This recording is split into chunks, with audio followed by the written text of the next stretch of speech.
The final lesson of the Mobilizing Partners for Mission course focuses on assessing the outcomes, the results of MPM initiatives. As a reminder, the major initiatives of Mobilizing Partners for Mission are assessing and nurturing leaders' convictions, identifying obstacles to giving, following and making sense of numbers, topping up instructions, cultivating personal connections, and building trust. Assessing the outcomes is vital because it helps evaluate whether the three main objectives of mobilizing partners for mission were achieved.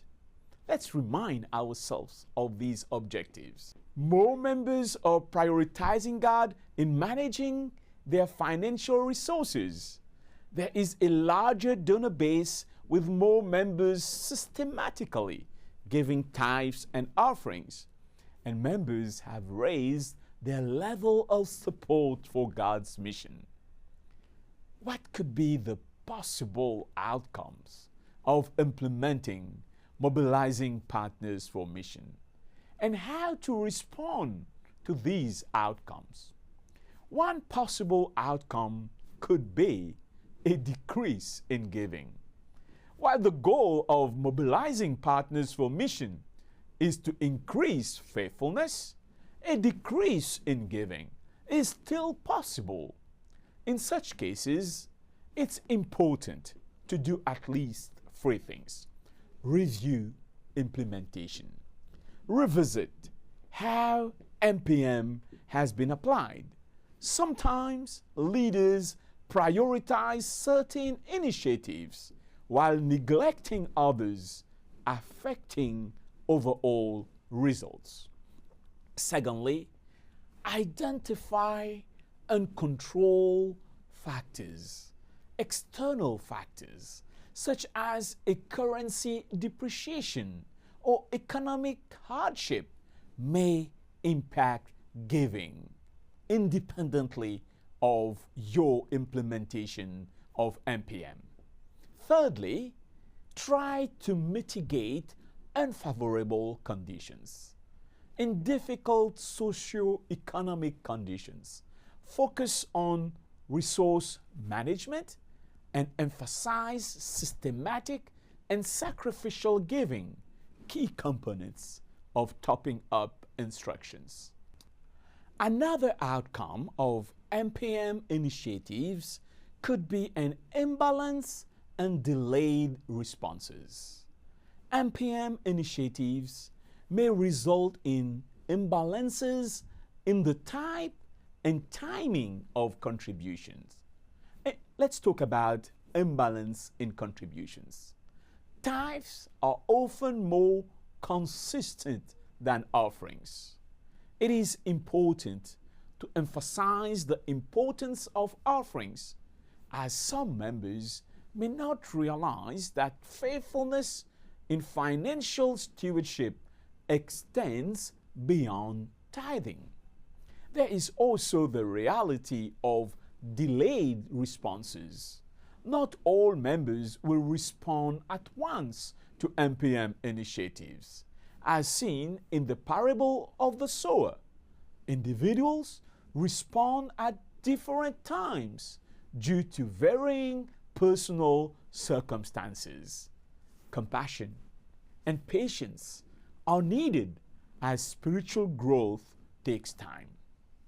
A third possibility, a third outcome is an increase in giving.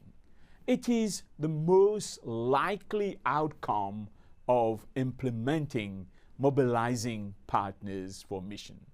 This is a sign that more financial resources are now available to advance God's mission. However, remember that the amount of money is just one metric and should be interpreted with caution, considering other factors. Another outcome is an increase in participation rate. And this is the most reliable indicator of faithfulness and partnership.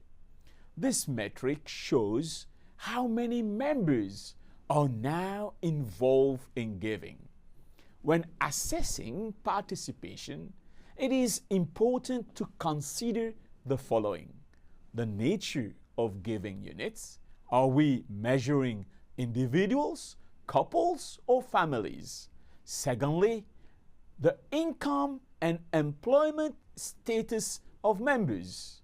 And thirdly, whether the measurement is based on total church membership, attending members, or working members. The fifth possible outcome is an improvement in the attitude toward giving. And it is an important outcome. This can occur even without a significant increase in the amount given, even without a change in participation rate. The Bible emphasizes the importance of cultivating the right attitude toward giving, such as being humble, trusting in God's provision, willing, cheerful, and careful in following God's instructions.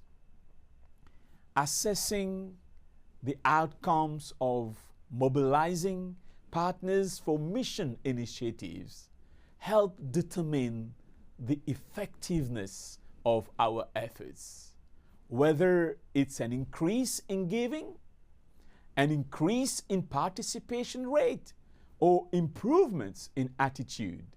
These outcomes guide future efforts to nurture faithfulness and partnership in God's mission.